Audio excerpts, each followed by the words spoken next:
اس موجودہ ماحول میں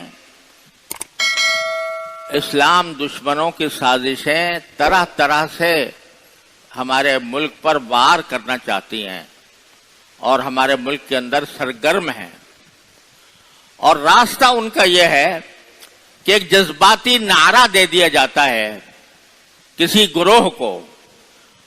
وہ جذباتی نعرہ ایسا ہوتا ہے کہ جو نوجوان کے دل و دماغ کو قابو کر لیتا ہے، اور اس نعرے کے پیچھے چل کر وہ یہ سمجھتا ہے کہ میں اسلام کی بڑی خدمت کر رہا ہوں، میں ملک کی بڑی خدمت کر رہا ہوں، میں جہاد کر رہا ہوں۔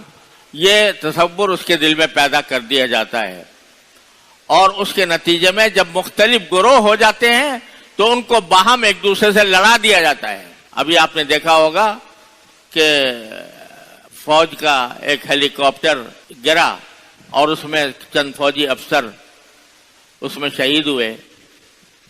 یہ ایک افسوسناک حادثہ تھا۔ انسانی طور پر بھی، اگر مسلمان بھی نہ ہو تو انسانی طور پر بھی ایک المیہ ہے، اور غیر مسلم بھی اس کے اوپر غم کا اظہار کر سکتے ہیں۔ لیکن اس کے وقت میں جو پروپیگنڈا کیا گیا وہ کس وجہ سے کہ ہم ایک خاص گروہ سے تعلق رکھتے ہیں، اور ہمارا گروہ کا عقیدہ یہ ہے کہ یہ فوج جو ہے یہ دشمن ہے پاکستان کی، لہذا وہ فوج کے خلاف ایک لامتناہی سلسلہ شروع کر دیا گیا۔ یہ کیوں؟ اس لیے کہ اگر آپ غور سے دیکھو تو اس پاکستان کے اندر جتنے ادارے تھے سارے ختم ہو چکے تقریباً۔ صرف ایک فوج کا ادارہ ہے جو الحمدللہ جس کا دنیا پر رعب ہے۔ ہمارے پاس اور کوئی ادارہ ایسا نہیں ہے جس کا ہم دنیا کے اوپر رعب دکھا سکیں، لیکن الحمدللہ ہمارے اللہ تعالی نے فوج کو ایسا بنایا ہے، اس کی طاقت، اس کے پیچھے ایٹمی طاقت اور اس کی تنظیم، اس کا اتحاد، یہ ایسا ہے کہ یہ جس سے دوسرے لوگوں کو رعب طاری ہوتا ہے، باہر کے لوگوں کو۔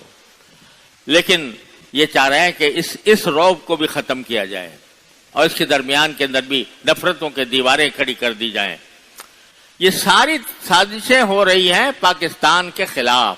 گالی گلوچ کا ایک طوفان برپا ہے۔ آپ دیکھیں جو ہمارا سیاسی منظرنامہ ہے اس میں آپ دیکھیں کس طرح قوم تقسیم ہو کر رہ گئی ہے، اور تقسیم کس طرح کہ کوئی دوسرے کی بات سننے کا روادار نہیں، ایک دوسرے کے خلاف گالم گلوچ ہو رہی ہے، سب و شتم ہو رہا ہے، لعنتیں بھیجی جا رہی ہیں ایک دوسرے کے اوپر، یہاں تک کہ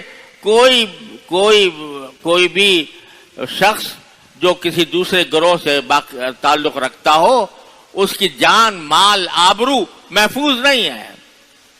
آبرو ریزی، لوگوں کے بے عزتی کرنا، ان کو ذلیل کرنا، یہ فیشن بن گیا ہے، اور اس کے نتیجے میں قوم تقسیم ہو چکی ہے۔ لیکن اگر ملک کا نوجوان عقل و ہوش کے ناخن لے لے اور جذبات کے نعروں کے پیچھے چلنا بند کر دے تو انشاءاللہ ثم انشاءاللہ یہ سازشیں ناکام ہوں گی، برباد ہوں گی، اور پاکستان انشاءاللہ قائم رہے گا۔